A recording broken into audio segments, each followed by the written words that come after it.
जितने बच्चे class 10th में 2026 बोर्ड का पेपर देने वाले हैं उनके लिए सबसे ज्यादा इंपॉर्टेंट है। मेरे प्यारे बच्चों, आज मैं आप लोगों को बताने वाला हूं कि हिंदी की तैयारी कैसे करें और हिंदी में 95% कैसे लाओगे। मेरे प्यारे बच्चों, पूरे यूट्यूब चैनल पे सर्च करके देख लेना, कहीं पे भी आप लोगों का ऐसा वीडियो नहीं मिलेगा। मेरे प्यारे बच्चों, आज के बाद हिंदी का टेंशन आप लोगों का हो गया खत्म। आप दूसरे सब्जेक्ट की तैयारी करना शुरू कर दीजिए, क्योंकि आज की इस वीडियो देखने के बाद हिंदी का कोई ऐसा टॉपिक बचा ही नहीं रह जाएगा कि जो तुम सर्च कर पाओगे कहीं यूट्यूब चैनल पे। पूरा का पूरा मैं आप लोगों को बता दूं कि यहां से आप हिंदी में 95+ स्कोर करके आने वाले हो। मेरे प्यारों बच्चों, रह गई बात पास की कि अगर आपको हिंदी में पास होना है तो मेरे प्यारों बच्चों, हिंदी को मैंने 4 भागों में डिवाइड कर रखा है। किसी भी एक भाग को पढ़कर आप मेरे प्यारों बच्चों पास हो सकते हो। अगर आपको पास होना है तो मेरे पहले ही वाले भाग को पढ़ लीजिए, जिसमें आपको निबंध देखने को मिलेगा, पत्र लेखन देखने को मिलेगा, जीवन परिचय देखने को मिलेगा। मात्र 3 टॉपिक अगर आप याद कर लेते हो तो 21 नंबर आप लोगों का ऐसे ही मिल जाएगा, 30 नंबर प्रैक्टिकल का मिल जाएगा। तो पास तो ऐसे ही हो गए, लेकिन पास नहीं होना है, आपको 95% लेकर आना है। तो मेरे प्यारे बच्चों, ये तो पहला मेरा भाग हो गया। दूसरा भाग 22 नंबर का है, जिसमें आपको गद्यांश और पद्यांश प्रश्न पूछे जाएंगे, संस्कृत के गद और पद पूछे जाएंगे और हिंदी में अनुवाद उसका। मेरे प्यारे बच्चों, बस 2 टॉपिक से, गद्यांश और पद्यांश से, हिंदी के गद्यांश और पद्यांश और संस्कृत के गद और पद से टोटल मिला के 22 नंबर के क्वेश्चंस बनते हैं। और कहां से बनते हैं सब कुछ आप लोगों को बताने वाला हूं, किस चैप्टर से बनते हैं, सिर्फ आपको याद करना होगा। इसके बाद तीसरा मेरा भाग है वो, जिसमें खंड काव्य पूछे जाते हैं, श्लोक पूछे जाते हैं, संस्कृत के प्रश्न उत्तर पूछे जाते हैं। वो तीसरा भाग कितने नंबर के लिए पूछा जाता है? 7 नंबर के लिए पूछा जाता है। चौथा भाग को मैंने सिर्फ डिवाइड कर रखा है, यहाँ पे 20 बहुविकल्पीय प्रश्न, MCQ question, multiple choice question, जो कि 20 नंबर का पूछा जाएगा। तो 4 भाग में मैंने हिंदी को पूरा डिवाइड कर रखा है। 4 भाग अगर आप तैयार कर लेते हो, 95% मार्क्स बिल्कुल आप लोगों का पक्का हो जाएगा। आप देखिए मेरे प्यारे बच्चों, प्रश्न बनेंगे कहां से, कौन सा टॉपिक आपको याद करना है। मेरे प्यारे बच्चों, आपके पेपर में प्रश्न संख्या 29 आएगा। आपके पेपर में प्रश्न संख्या 29 रहेगा और बोलेगा कि निबंध निम्नलिखित में से किसी एक विषय पर निबंध लिखिए। अब मेरे प्यारे बच्चों, निबंध आपके पेपर में कितने नंबर के लिए आता है? 7 नंबर के लिए निबंध पूछा जाता है आपके पेपर में। अब निबंध की अगर हम बात करें तो 5 निबंध मैं आप लोगों को बता रहा हूं। अगर 5 निबंध तैयार कर लेते हो तो इसी में से एक आएगा, जिसमें से पहला है कि स्वच्छ भारत तथा अभियान। स्वच्छ भारत और अभियान सबसे ज्यादा इंपॉर्टेंट मेरे प्यारे बच्चों आपको बता रहा हूं यहाँ पे निबंध, इससे बाहर आपके पेपर में नहीं आ सकते हैं। दूसरा है विज्ञान वरदान या अभिशाप। तीसरा निबंध दिया है प्रदूषण की समस्या तथा समाधान। चौथा दिया हुआ है बढ़ती जनसंख्या का कारण और निवारण बताइए। और 5वां दे रखा है कि आतंकवाद की समस्या और समाधान बताइए। अब मैंने 5 निबंध यहाँ पे बता दिया। 5 निबंध मेरे प्यारों को आज आप तैयार कर लेते हो तो 7 नंबर आज ही आप लोगों के क्या हो जाएंगे? फिक्स हो जाएंगे। अब ये मैं फिक्स टॉपिक बता रहा हूँ, 100% ये फिक्स टॉपिक है कि इन्हीं 5 में से आएगा, इससे बाहर आपके एग्जाम में नहीं आएगा। अब आपके ऊपर डिपेंड करता है कि आप कितना जल्दी याद कर लेते हो। अगर अभी याद कर लेते हो तो अभी 7 नंबर आप लोगों का बिल्कुल पक्का हो जाएगा। आप पेपर में जाके देखना, इससे बाहर आपके पेपर में नहीं आएगा। इसके बाद मेरे प्यारे बच्चों, आपके पेपर में 29 के बाद 30वां प्रश्न देखने को मिलेगा। 30वां प्रश्न आएगा पत्र लेखन। और पत्र लेखन बोलेगा कि निम्नलिखित में से किसी एक पर पत्र लेखन लिखिए। पत्र लेखन आपके पेपर में 4 नंबर के लिए पूछा जाता है। अब मेरे प्यारे बच्चों, मैं आपको बता रहा हूं कौन सा पत्र लेखन याद करना है। पत्र लेखन 3 टाइप के बनते हैं। पहला पत्र लेखन बनता है कि नियुक्ति आवेदन पत्र कैसे लिखें। इसके बाद दूसरा बनता है कि बैंक से किसी व्यवसाय के लिए ऋण प्राप्त करने का आवेदन पत्र। अगर मुर्गी पालन खोलना है, मछली पालन खोलना है, या किसी भी व्यवसाय के लिए, कोई भी व्यवसाय आप करने जा रहे हो, उसके लिए बैंक से अगर आपको लोन लेना होगा, लोन का मतलब होता है ऋण लेना होगा, तो आप कैसे आवेदन पत्र लिखोगे। तो कोई एक अगर आपको याद हो जाएगा तो उसी पे बनाकर आप कोई भी व्यवसाय के लिए आएगा तुरंत लिख दोगे। और तीसरा आता है कि अपने नगर या गांव की सफाई हेतु संबंधित अधिकारी को प्रार्थना पत्र लिखे। तो संबंधित अधिकारी को प्रार्थना पत्र लिखना है अगर आपका नगर, अगर आपके गांव में गंदगी के कारण अगर कोई सफाई नहीं हो रही है, गंदगी के कारण कोई बीमारी फैल रहा है, मलेरिया जैसी बीमारी भयंकर बीमारी फैल रही है, तो उसके लिए आप स्वास्थ्य अधिकारी को प्रार्थना पत्र कैसे लिखोगे। तो 3 टाइप के पत्र लेखन पूछे जाते हैं। इन तीनों टाइप को अगर आप तैयार कर लेते हो तो मेरे प्यारे बच्चों, अभी के अभी आपके 4 नंबर बिल्कुल पक्के हो जाएंगे पत्र लेखन से। तो 3 टाइप के पत्र लेखन आते हैं, तैयार कर लो। भाई आपका काम बन गया। इसके बाद आएगा प्रश्न संख्या 26।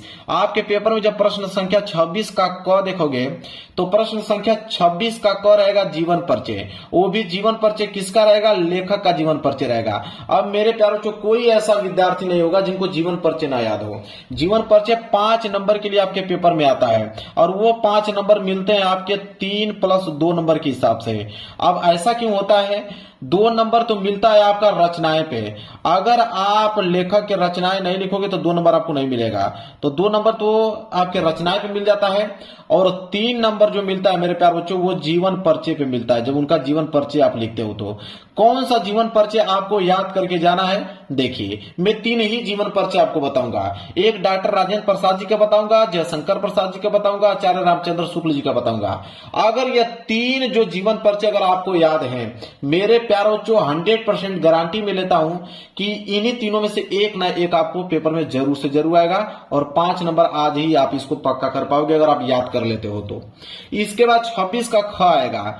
ठीक है, 26 का ख रहेगा जीवन परिचय ये भी, लेकिन यह जो जीवन परिचय रहेगा कवि का रहेगा और कवि का भी जीवन परिचय 5 नंबर के लिए ही पूछा जाता है। इसमें भी आपका वही मेथड चलता है, 3+2 का ही रेशियो चलता है। 2 नंबर रचनाएं पे, 3 नंबर जीवन परिचय पे मिलता है। 3 लोगों का मैं बता रहा हूं कवि का, जो कि सबसे ज्यादा इंपोर्टेंट जीवन परिचय है। अब यही हर साल आता है। गोस्वामी तुलसीदास जी का, इसके बाद सुमित्रानंद पंत जी का, महाकवि सूरदास जी का। अगर इन 3 लोगों का याद कर लेते हो, तीनों लोगों में से किसी एक का आपको लिखना होगा और यहां से 5 नंबर आपको बिल्कुल फिक्स हो जाए। ध्यान रहे, रचना जरूर से जरूर आपको लिखना है, चाहे वो लेखक का लिख रहे हैं चाहे कवि का लिख रहे हैं, रचनाएं साथ में लिखना ही लिखना है, क्योंकि 2 नंबर मिलेगा। अब हम बात करते हैं प्रश्न संख्या 21 को लेकर। प्रश्न संख्या 21 आपके पेपर में गद्यांश पूछेगा।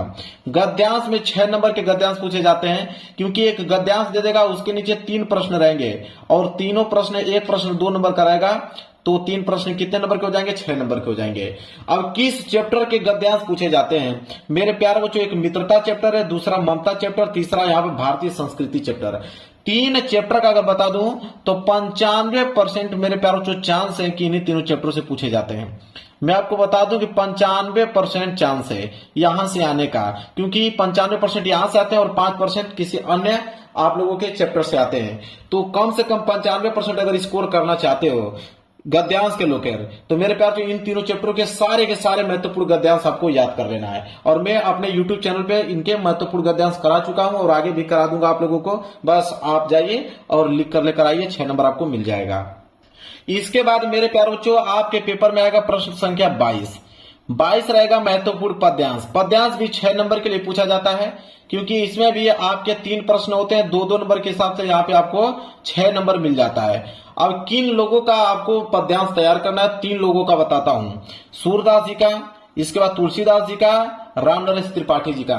अगर इन तीनों लोगों के जितने भी पद्यांश हैं अगर वो आप तैयार कर लेते हो, ज्यादा नहीं 15 होंगे, अधिक से अधिक इंपोर्टेंट की अगर हम बात करें 15 अगर आज से पढ़ना स्टार्ट कर देते हो तो 2-3 दिन में 15 के 15 पढ़ डालोगे और यहां से 6 नंबर बिल्कुल आप लोगों का मेरे प्यारों से क्लियर हो जाएगा। तो मैंने सब कुछ बता रखा है, बस आपको पढ़ने की जरूरत है। सारे चैप्टरों के नाम बता रहा हूं। इसके बाद 23वां प्रश्न रहेगा संस्कृत का गद्यांश और संस्कृत का पद्यांश। अब देखिए, संस्कृत का गद्यांश और संस्कृत का पद्यांश मिलाकर 10 नंबर के प्रश्न बनते हैं। 5 नंबर का बनता है संस्कृत का गद्यांश, 5 नंबर का बनता है संस्कृत का पद्यांश। ठीक है, संदर्भ सहित हिंदी में अनुवाद करने के लिए बोलता है। तो 2 ही चैप्टर का नाम बताऊंगा, वाराणसी और भारतीय संस्कृति। तो वाराणसी चैप्टर के गद्यांश भी आते हैं, वाराणसी चैप्टर के पद्यांश भी आते हैं। इसी तरह भारतीय संस्कृति चैप्टर के गद्यांश भी आते हैं और भारतीय संस्कृति चैप्टर के पद्यांश भी आते हैं। दोनों में चैप्टर सेम ही है।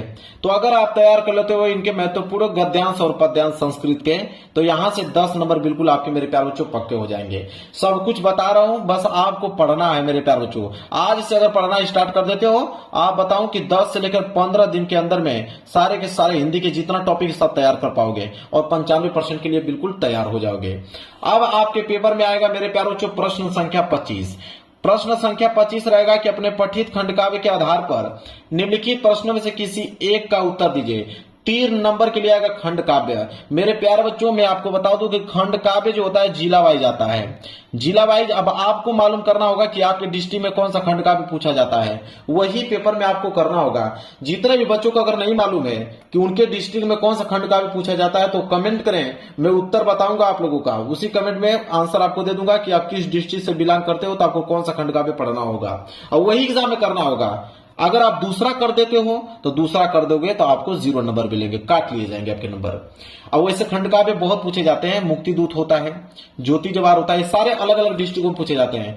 मेवाड़ मुकुट होता है, इसके बाद देखिए अग्र पूजा होता है, जय सुभाष होता है, मातृभूमि होता है, इसके बाद कर्ण होता है, कर्ण के बाद करमवीर होता है, करमवीर के बाद तुमुल होता है। इतने सारे खंड काव्य हैं और सब अलग अलग डिस्ट्रिक्ट में पूछे जाते हैं। आपके डिस्ट्रिक्ट में जो पूछा जाता है वही आपको एग्जाम में करके आना है। चलिए अब मेरे प्यारे बच्चों आता है श्लोक।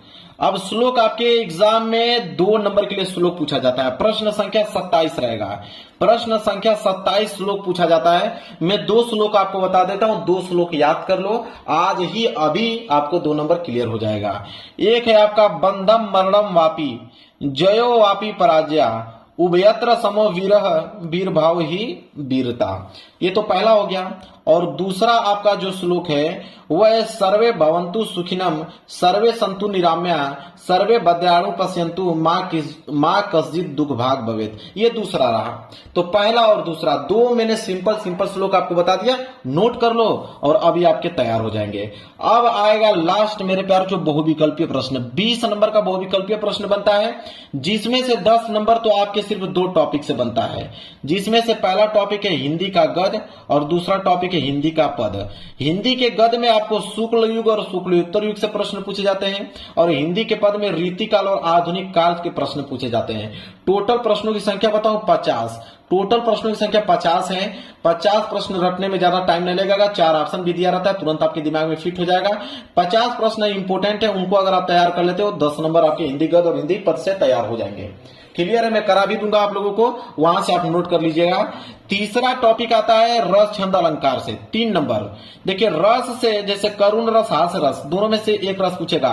ज्यादातर उदाहरण पूछता है, उदाहरण पूछ के उदाहरण दे देता है, पूछता है किस रस का उदाहरण है। इसके बाद अलंकार, अलंकार में अर्थालंकार, उपमा अलंकार, रूपक अलंकार, उत्प्रेक्षा अलंकार, यहां से एक प्रश्न बनेगा और छंद से एक प्रश्न बनता है। एक नंबर के हिसाब से 3 नंबर यहां से बनते हैं। क्लियर है। इसके बाद चौथा आता है हिंदी व्याकरण। हिंदी व्याकरण से 3 नंबर के प्रश्न बनते हैं। 1 नंबर बनता है उपसर्ग से, जिसमें से अ, अन्न, अधि, अप, सह, निर, अभि, परिसु, इन्हीं लोगों का उपसर्ग आपको याद करना है। 1 नंबर का प्रश्न यहां से बनता है।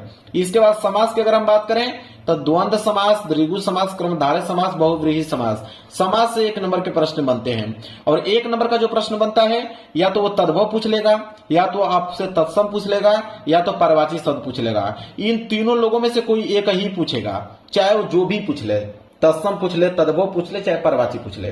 क्लियर है, 3 नंबर यहां से क्लियर हो गया। 5वां टॉपिक आता है संस्कृत का व्याकरण। सर्वनाम पूछता है कि तद और युष्मद शब्द का सर्वनाम पूछता है। इसके बाद यहां बात करें वाक्य का स्वरूप, कि सरल वाक्य है कि मिश्रित वाक्य है। ठीक है, पूछता है कि मिश्र वाक्य बताइए, तो यह वाक्य का स्वरूप पूछता है, वहां से 1 नंबर के प्रश्न बनते हैं। इसके बाद 7वां टॉपिक है वाच्य, प्रयोग और वाच्य परिवर्तन पूछता है, कृत वाच्य है कि क्रम वाच्य है। ठीक है। इसके बाद 8वां पद परिचय से विकार्यम अविकारी पद पूछता है 1 नंबर का। तो मैं आपको बहुविकल्पीय प्रश्न की अगर हम बताऊं तो 100 प्रश्न करा दूंगा आपको, 100 इंपोर्टेंट बहुविकल्पीय प्रश्न करा दूंगा और वहां से आप उनको तैयार कर लेते हो तो 20 में 20 स्कोर करके चले आओगे ऑब्जेक्टिव क्वेश्चन में। और बाकी पूरा टॉपिक में बता दिया हूं कहां से आपको पढ़ना है। अब यहां से आप लोगों की पूरा का टॉपिक समाप्त यहाँ पे मेरे प्यारे बच्चों हो गया। मैंने 4 भागों में बांटा था, चारों भागों को मैंने डिटेल में डिस्कस कर दिया।